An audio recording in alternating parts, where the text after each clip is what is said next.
Very few people in this world can lay claim to being a great singer, a hilarious comedian, and a phenomenal actor. Today we're here to shine a light on one of those as we rank the musical catalog of Jamie Foxx from worst to first. I'm QB for Culturalist Theory. Give this video a thumbs up if you like it, subscribe if you love it, hit that super thanks to keep the party going. Now that that's out of the way, let's get to it. Number 5, Peep This. In the early 90s, Jamie was known as a cast member of the Keenen Ivory Wayans sketch comedy show In Living Color. Joining the cast for the last 3 of their 5-season run on Fox. For the unfamiliar youngins, In Living Color was a blacker, funnier version of Saturday Night Live. The show helped break many future comedic stars, including fellow Wayans, Damon, Kim, Marley, and Sean, David Allen Greer, Tommy Davidson, and a fresh face from the Great North named Jim Carrey. Before Jennifer Lopez would go on to become a pop superstar and a bankable box office darling, she got her start on this show too, as a backup dancer and a member of the Fly Girls. Before we go any further down this rabbit hole and start ranking the careers of the In Living Color alum, let's get back on track. Besides making people laugh with characters like Ugly Wanda, Jamie will return to his first passion, music. Maybe he was inspired by the transition from comedy to music that Eddie Murphy made in the 80s, who knows? But Jamie is one of the few modern R&B stars who was actually a classically trained pianist. And in 1994, he made his musical debut with Peep This, a 13-track album with no covers and only one feature, almost exclusively written by Jamie himself. And he wasn't oblivious to what people might say. Instead, he gets ahead of it on the album's intro, where you hear the people's critical questions. Is this a comedy album? Why sign Jamie Foxx? Ain't that the brother from In Living Color? He then sings about his determination to defy expectations with I'm never gonna stop till I get my props, before ending with how they gonna tell me what I can't do. Throughout the project, Jamie seeks to prove the haters wrong, and he does have the voice, the skills on the keys, and the writing ability to do it. Check out the beautiful sonata,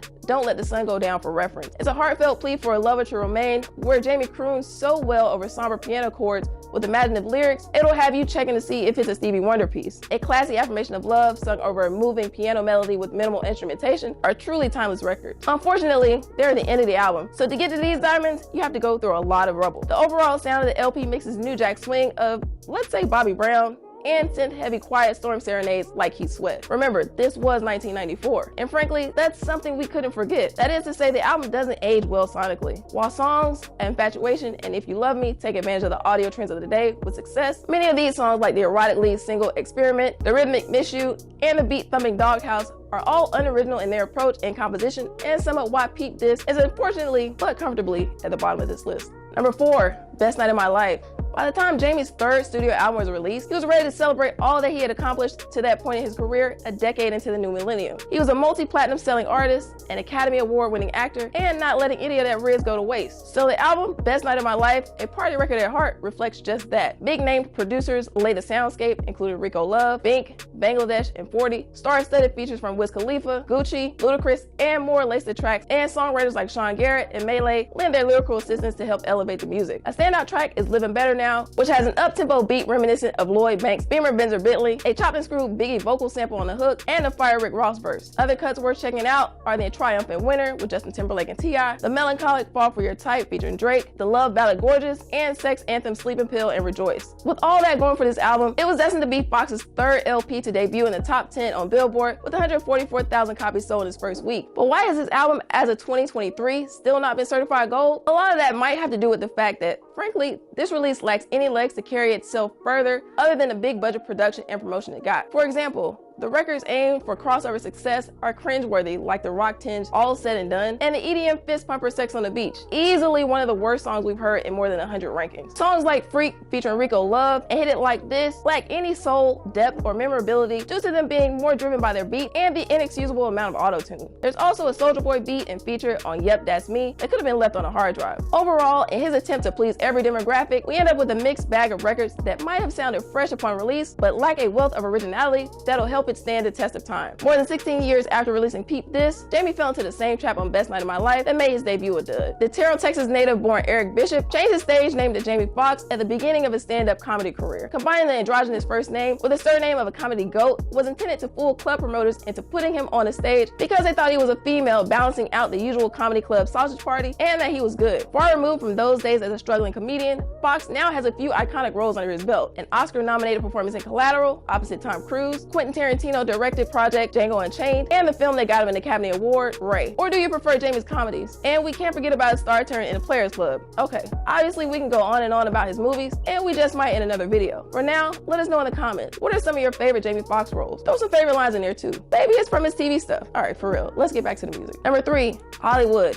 A Story of a Dozen Roses. Los Angeles is known as a city of lights where stars are made, but also where superficiality can be a way of life. When asked in an interview on the Jimmy Kimmel Show on the title of his 5th album, Jamie recounted a story of being deathly ill and a woman he was dating being mad that he was too sick to attend a red carpet ceremony. She ended up dumping Jamie and going to the red carpet event anyway, leaving him feeling hurt because he felt like this woman was more interested in being a celebrity herself than caring for him in his time of need. Before we cue the violins, Foxx drew on this and more experiences with the fakeness to inspire many of the songs on Hollywood, A Story of a Dozen Roses. Released in 2015, Foxx's latest effort debuted at number 10 on Billboard. Yes, it was his 4th time entering the charts in the top 10, but it was his lowest debut since Peep This, and has not since attained any RIAA certifications, making it his 3rd album not to do so, and as far as we know his last, as there are no reports of him working on new music. If this is his swan song, then he left us with a pretty good last impression. The LP sonically is a mix of the trap soul production that first came to prominence in the mid-2010s, up-tempo grooves, and moving piano medleys. The album begins with You Changed Me, a track with a sick beat and a memorable Chris Brown feature. Then Wale assists with a slick verse on the sensual Like a Drum, a titillating song that's as smooth as it is sexual. If you're looking to get your groove on,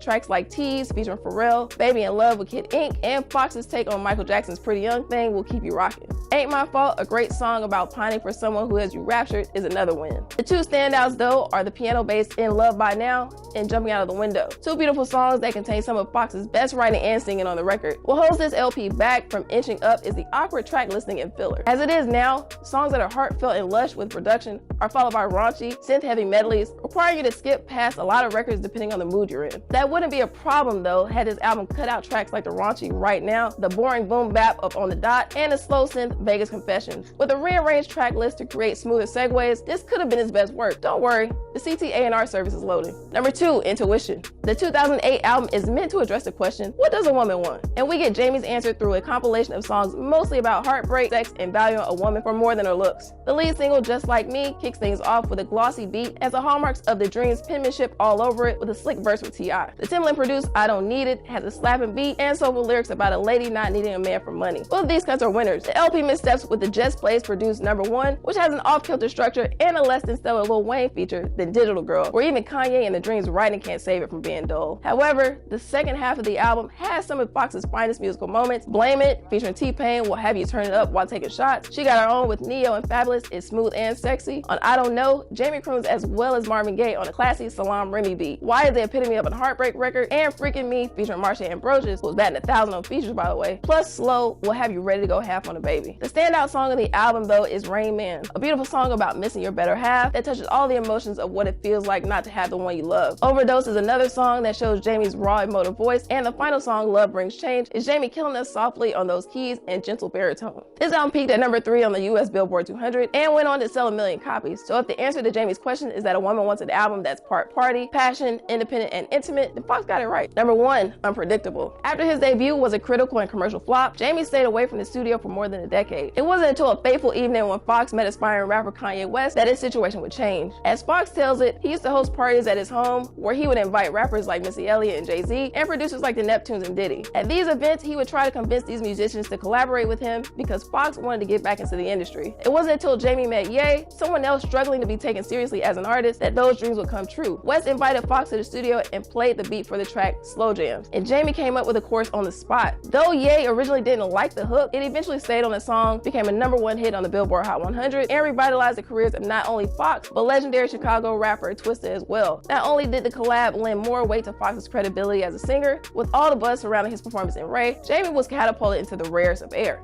But instead of resting on his laurels, it must have lit a fire in his belly because 2 days after Christmas in 2005, he released his comeback album Unpredictable. The record would go on to be a big hit, selling 2 million copies in the USA alone, spawned platinum singles like DJ Play a Love Song, and the Ludacris assisted Unpredictable. What makes this album work is Jamie's tendency to ride the sound waves of the time actually sounds good here. With production from Jim Johnson, Polo the Don, Timbaland, Static Major, Babyface, and more, the album sounds like the very best of mid-2000s pop R&B. Over 15 tracks, the only songs worth skipping on the playback are With You, even though the game does provide a witty verse, and the overly sexual 3-letter word. It sounds like R. Kelly at his most R. Kelly-ist. Besides that, there is a lot to enjoy in this album. The first half of the album is full of jams like the title track, Unpredictable, Warm Bed, DJ Play a Love Song, Can I Take You Home, and the Mary J. Blige duet cover of Mother's finest song, Love Changes. Kanye shows up on Extravaganza, a story about a one-night stand that goes overboard and has a hook that will get stuck in your head. And there's no follow-up on the second half. Starting from track 9, Get This Money, it's up and absolutely phenomenal. Standout tracks from this portion are the clever and sultry Storm, where he compares love making to to a weather forecast, and You Still Got It featuring Common about loving your woman even after she's given birth. These are absolutely brilliant records. The last couple of songs,